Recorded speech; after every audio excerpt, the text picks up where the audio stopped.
স্বামীর সাথে একে বিছানায় এটাই মিতার প্রথম রাত। লজ্জায় সে দুজনের মাঝে একটা বালিশ রাখল, কিন্তু গভীর রাতে বালিশটা মেঝেতে পড়ে যায়। ঘুমের ঘোরে স্বপ্নে সে হঠাৎ রাকিবকে জড়িয়ে ধরে। স্ত্রীর এমন কাণ্ডে রাকিব বেশ ঘাবড়ে যায়। সে চুপচাপ শুয়ে থাকে আর মিতাকে জড়িয়ে ধরতে দেয়। মিতা ঘুমের ঘোরে কথাও বলছিল, আর রাকিব সারা রাত জেগেই কাটাল। পরদিন সকালে তাকে পাশে দেখে মিতা চমকে ওঠে। রাকিব উল্টো জিজ্ঞেস করে রাতে ঘুম ভালো হয়েছে কিনা। মিতা তড়িঘড়ি উঠে ক্ষমা চায়, আর রাকিব অসহায়ভাবে ঘর ছাড়ে। পরের রাতে তারা আবার একসাথেই ঘুমায়। মিতা এবারও মাঝে বালিশটা রেখে দেয়। সম্পর্কটা কি এমনই থাকবে ভেবে রাকিব বাচ্চার কথা তোলে, কিন্তু মিতা ভুল বুঝে ভাবে তার শাশুড়ি হয়তো চাপ দিচ্ছে।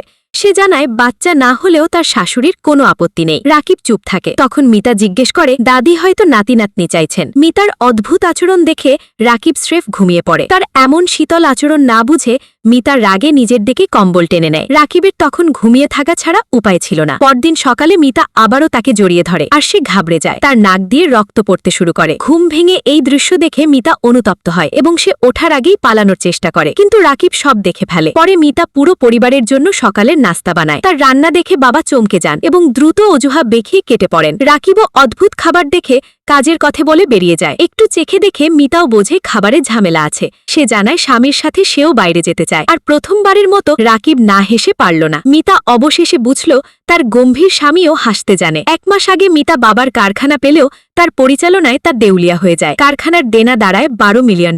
তখন এক ধনী ব্যক্তি কারখানায় আসেন। প্রতিবন্ধী কর্মীদের দেখে ঋণ মেটাতে তিনি কারখানাটি কিনে নেওয়ার সিদ্ধান্ত নেন। মিতাও তাকে বিয়ে করতে রাজি হয়। 1 ঘন্টা আগে সে জানতে পারে রাকিবের দাদি খুব অসুস্থ, আর তার শেষ ইচ্ছা নাতির বিয়ে দেখা। রাকিবের আগের উপকারের কথা ভেবে মিতা তাকে সাহায্য করার সিদ্ধান্ত নেয়। শেষমেশ তারা বিয়ের রেজিস্ট্রেশন সেরে ফেলে।